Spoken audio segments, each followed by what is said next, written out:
दिल्ली का दंगल। नमस्कार, हमारी इस पेशकश में आपका स्वागत है। मैं हूं आपके साथ करुण कुमार।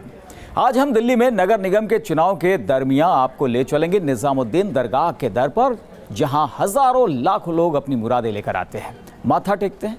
लेकिन आज हम आपको दिखाएंगे कि दुनिया भर में मशहूर इस दरगाह के हालात आखिर कैसे हैं और क्या है यहां पर नगर निगम की चुनौतियां।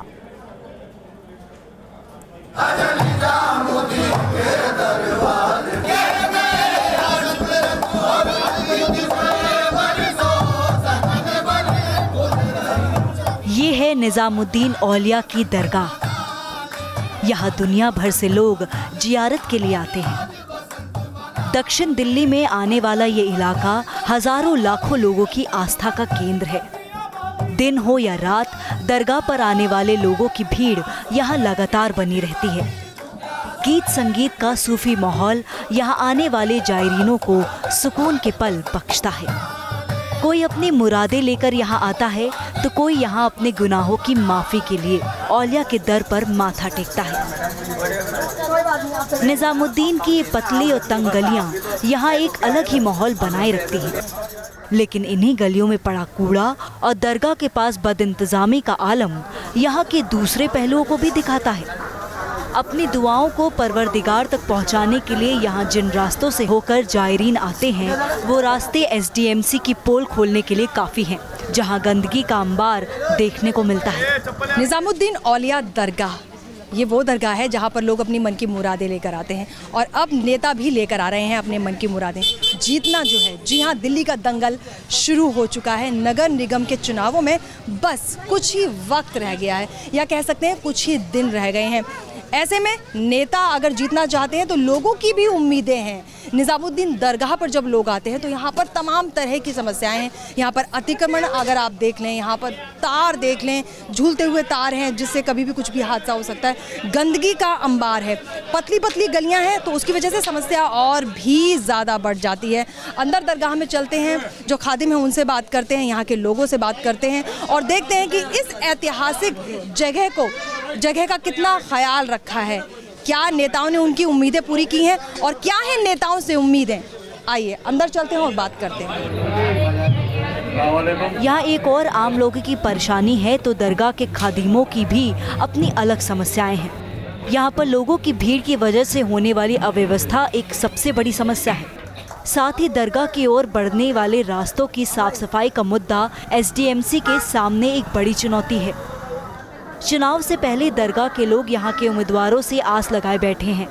औलिया के दर पर आने वाला हर शख्स बराबर है। उसी तरह सरकार चाहे किसी की भी बने, लेकिन निजामुद्दीन के खादिम दरगाह पर पहुँचने वाले लोगों को होने वाली असुविधा को ही यहाँ का अहम मुद्दा बताते हैं। इस वक्त हमारे साथ कुछ लोग हैं जो कि जिनके मन में कुछ मुरादें हैं और नेताओं तक वो अपनी बात कहना चाहते हैं। वैसे तो निजामुद्दीन दरगाह पर लोग आते हैं, अपनी मन की मुरादें सारी लेकर आते हैं, पूरी भी हो जाती हैं। फिलहाल हमारे पास कुछ लोग हैं, जानते हैं ये क्या कहना चाहते हैं नगर निगम चुनाव पर। कुछ ही दिन बाकी हैं, आपकी भी कुछ उम्मीदें होंगी। मेरा नाम सैयद ज़ुहैब निज़ामी, हम दरगाह निजामुद्दीन औलिया रहमतुल्लाह अलैह के खुद्दाम हैं। यहाँ दरबार में तमाम ज़ाहिरीन आते हैं, दरबार में अपनी मुरादें लेके। हमारे यही है बस उम्मीद कि जो भी सरकार आए, चाहे वो बीजेपी हो, कांग्रेस हो या आम आदमी हो, वो दरबार के लिए बस ये काम करें कि जितने भी ज़ाहिरीन के आने के रास्ते हैं उसमें जो भी उन्हें मुश्किलें रहती हैं, बाहर से अंदर आने में जो गंदगी है, जो भी उन्हें मुश्किल होती है, वो उसका ख्याल रखे जो भी पार्टी आए। और ज़ाहिरीन ख्वाजा जो भी यहाँ पे महबूब इलाही के चाहने वाले आते हैं, बड़ी उम्मीदों के साथ आते हैं कि इतने बड़े वली के दरबार में जा रहे हैं तो कुछ साफ़ सफाई के ज़रिए से अंदर जाएं। हमारी तरफ से कोशिशें हैं कि दरबार में साफ़ सफाई रहे और जो ज़ाहिरीन आते हैं उनको परेशानी बिल्कुल भी ना हो। आप क्या कहना चाहेंगे? हमारा भी सेम यही ख्याल है इसी बारे के अंदर कि जो भी गवर्नमेंट आए, जो भी रूलिंग पार्टी हो, वो दरबार के अंदर काम करे इस बार के ऊपर। बाहर साफ़ सफाई रहे, थोड़ा बहुत इंक्रोचमेंट भी है। मैं बाहर आ रही थी, जब मैं जिस रास्ते से आ रही थी मैंने देखा इंक्रोचमेंट की एक बड़ी समस्या यहाँ पर है। आपको नहीं लगता कि उसका सोल्यूशन होना चाहिए? बहुत हो रहा है, एरिया बहुत कंजस्टेड है। हम चाहते हैं कि बाहर सफाई हो, एमसीडी इस चीज़ का ख्याल रखे और तमाम ज़ाहिरीन ख्वाजा जितने भी दुनिया भर से लोग आ रहे हैं उनका आने का रास्ता साफ़ हो और वो खुशहाल आएँ और खुशहाल जाएँ। बहुत से लोग बदतमीज़ी करते हैं, हम जाते हैं तो वो लोग नहीं रहते, तो हम किस से यहाँ पे करेंगे। जब तक गवर्नमेंट हमारा साथ नहीं देगी हम कुछ नहीं कर सकते। वहीं निजामुद्दीन दरगाह का एक और बड़ा हिस्सा गंदगी की मार झेलने को मजबूर है।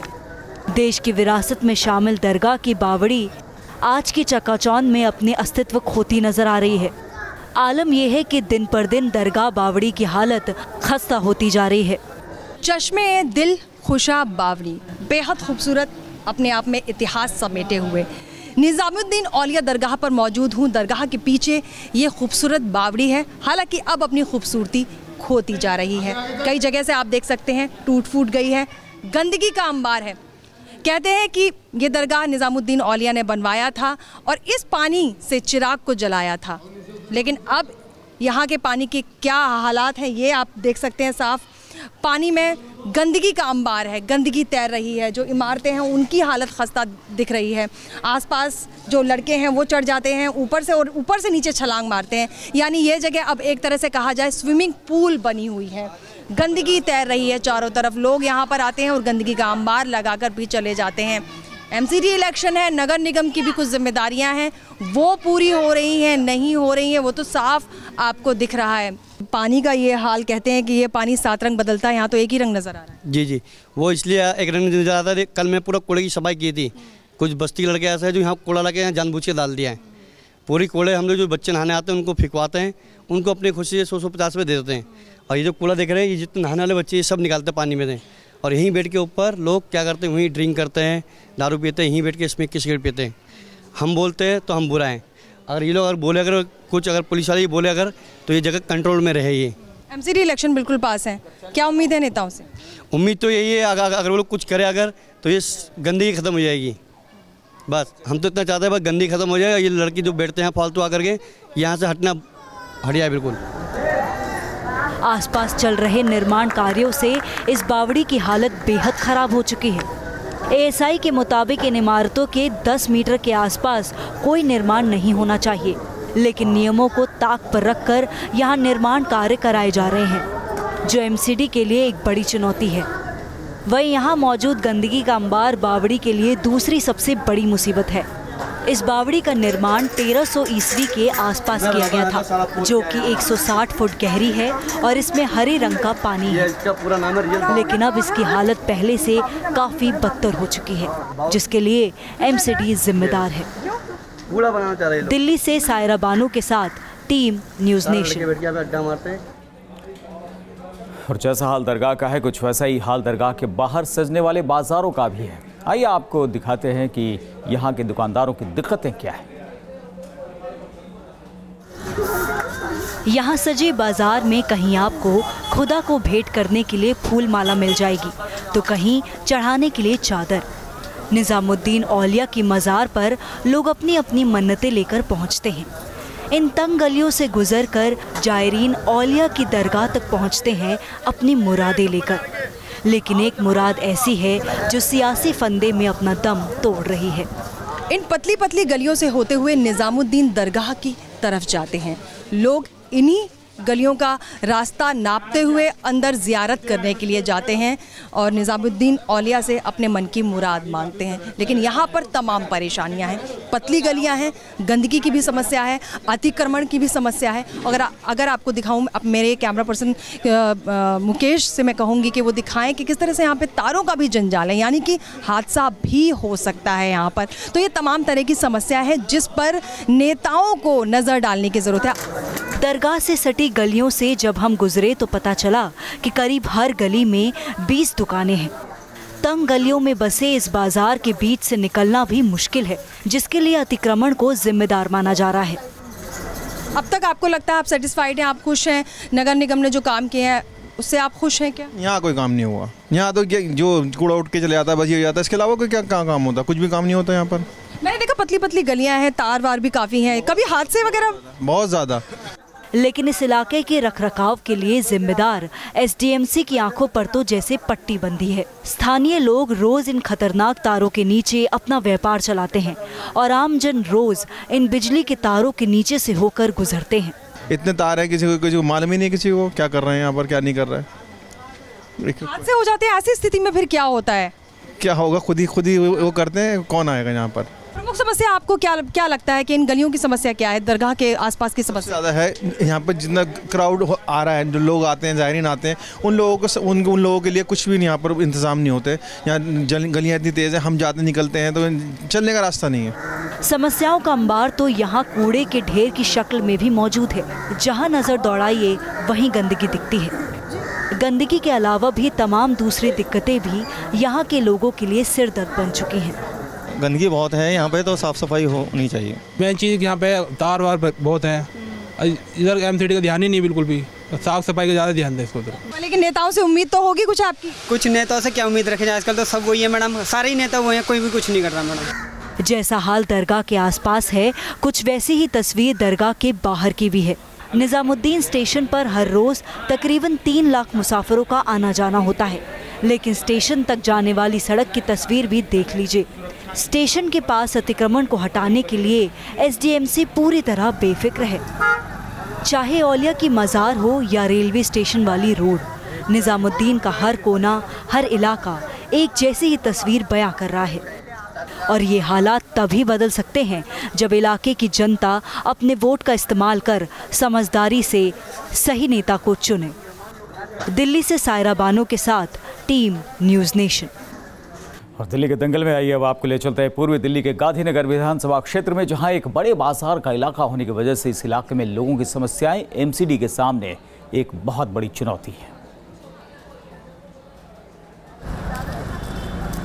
जगह जगह अवैध कब्जे, कूड़े का ढेर, ट्रैफिक जाम और खंभों पर झूलता तारों का जाल, ये है ईडीएमसी के कामकाज की पूरी रिपोर्ट, जो न सिर्फ लोगों की दिक्कतों को बयां कर रही है बल्कि एमसीडी की पोल भी खोल रही है। परेशानियों का अंबार लगा है, लेकिन किसी भी शिकायत की सुनवाई के लिए सिर्फ वादों और उम्मीदों का पुलिंदा है। नगर निगम के चुनाव से पहले लोगों की मुश्किलों का हाल जानने के लिए हम पहुंचे हैं गांधीनगर विधानसभा क्षेत्र के रघुबरपुरा वार्ड नंबर 27E में, जहां घंटों का ट्रैफिक जाम लोगों के सामने एक सबसे बड़ी समस्या है। और इस ट्रैफिक जाम के पीछे की वजह सड़कों का खस्ता हाल होना और सड़क पर अवैध कब्जा है। आमतौर पर समस्याओं की अगर बात की जाए तो यहाँ सबसे बड़ी समस्या ट्रैफिक जैम की समस्या है, और इसके पीछे की वजह यह है कि यहाँ पर अवैध कब्जे बहुत ज़्यादा देखे जा सकते हैं। आप देख सकते हैं कि कई द्वारे दुकान ऐसी हैं जिन्होंने काफ़ी ज़्यादा जगह जो घेर ली है। ऐसे में तमाम रेडी पटरी वाले भी सड़क पर अपने दुकान लगा के बैठ जाते हैं, जिसकी वजह से आमतौर पर जो सड़क में निकलते हैं उन लोगों को परेशानी होती है। घंटों जाम में फंसना पड़ता है और उसके बाद आदमी अपने घर तक या अपनी दुकान तक पहुंच पाता है। एशिया के बड़े रेडीमेड कपड़ा बाजार में शुमार होने के चलते ये इलाका काफी भीड़भाड़ वाला माना जाता है, जहां की छोटी और पतली गलियों में माल ढुलाई का काम सबसे ज्यादा होता है। ये पूरा इलाका व्यावसायिक होने के चलते हर जगह बस दुकानें ही दुकानें देखने को मिलती हैं, और इन्हीं दुकानों का पटरियों पर अवैध कब्जा यहाँ न सिर्फ ट्रैफिक जाम की वजह बनता है बल्कि इलाके में एमसीडी की बद इंतजामी को भी दिखाता है। यहाँ से सबसे बड़ी परेशानी है, यहाँ पर तो एक तो मेन रोड पे पार्किंग नहीं है और लोगों ने यहाँ पर अवैध कब्जे कर रखे हैं। किसी ने ठेली लगा रखी है, किसी ने यहाँ पर खोमचे लगा रखी है, जो ये नाजायज लगे हुए हैं। 95 में नालियाँ बनी थी, उसके बाद 2 बार निगम पार्षद बदल चुके हैं, लेकिन यहाँ कोई ना नालियाँ बन रही है, ना सड़कें हैं, गंदगी का बुरा हाल है, ना कूड़ा उठाने आते हैं एक हफ्ते तक। दोनों साइड से जाम रहता है। अगर आप एक जगह खड़े हो, यहाँ से अगर आपको चांद मोहल्ले भी जाना है तो आपको कम से कम आधा किलोमीटर का वे है और आपको कम से कम आधा घंटा चाहिए जाने के लिए, जो कि 1 और 2 मिनट्स में कवर होना चाहिए। वैसे लोगों की माने तो यहाँ पर टूटी हुई सड़कें और सीवेज सिस्टम भी एक बड़ी समस्या है, जिस वजह से लोगों को गंदगी से दो चार होना पड़ता है। लोगों ने जगह जगह कब्जे कर रखे हैं, वो बहुत बड़ी समस्या है। सफाई की कुछ समस्याएं हैं। निगम पार्षदों ने काम तो बहुत किया था, लेकिन फिर भी यहाँ पे जो हमारा इलाका है, छोटी छोटी गलियाँ हैं, तो उनमें सफाई की थोड़ी बहुत समस्या रहती है। वहीं अगर बाजार से हटकर कॉलोनियों की ओर रुख करें तो अमूमन रिहायशी इलाकों का हाल भी बाजार के हाल से जुदा नहीं है।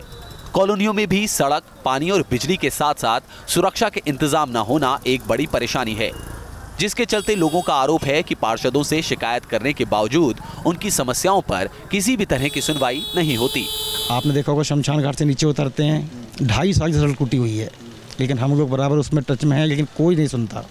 बाहर हमारे ये जो एंट्रिंग पॉइंट है राजगढ़ का, आप देखिए इंक्रोचमेंट और सड़क का हाल, सबसे बड़ी समस्या हमारी वही है। हालांकि बीजेपी और कांग्रेस यहाँ आमने सामने नजर आ रही हैं, जो लोगों की समस्याओं पर आरोपों की राजनीति खेलते नजर आ रहे हैं। 10 साल में यहाँ बीजेपी का वो शासन कर रहा है, उस हिसाब से हमें यहाँ सुविधाएं नहीं मिली, क्योंकि हमारे साथ हमेशा भेदभाव रहा है। ना हमें डिपर दिए भी जाते थे 2 घंटे के लिए दिए जाते थे। इन्होंने हमेशा भेदभाव करा, इसलिए नहीं था। पर अब मेरे को पूरा विश्वास है कि हम इसमें एमसीडी चुनाव में पूरी बहुमत से आएंगे और इलाके का सुधार करेंगे। जो पहले वाली काउंसिलर से रह गया था उसको बिल्कुल, जो शिकायतें थी उन्हें पूरी दूर करी जाएगी। जहां एक तरफ कांग्रेस उम्मीदवार नगर निगम की सत्ता में काबिज बीजेपी पर काम न करने का आरोप लगा रहे हैं, वहीं बीजेपी उम्मीदवार इलाके में दूसरी पार्टियों के पार्षदों के होने के चलते समस्याओं का ठीकरा विपक्ष पर थोपते नजर आ रहे हैं। यहाँ पिछले 10 साल से कांग्रेस के निगम पार्षद है। हमारा जो भी नया इलाका बना है इसमें कांग्रेस के निगम पार्षद रघुवर वार्ड से है और दूसरा उसमें कुछ हिस्सा जुड़ा है जहाँ से तुलसी है धर्मपुरा वार्ड से। दोनों ने इलाके का इतना सत्यानाश किया हुआ है, उन्होंने कोई काम नहीं किया। काम के नाम पे शून्य काम उन लोगों ने किया हुआ है, उसका उनको खमियाजा भुगतना पड़ेगा और यहाँ की जनता उनको अच्छा जवाब देगी। इलाके में परेशानी चाहे जो भी हो, लेकिन 2017 के इन नगर निगम चुनाव में जनता अपने मत का इस्तेमाल अपनी दिक्कतों को सामने रखते हुए करने को तैयार है। Deepak Rawat, news nation, Delhi.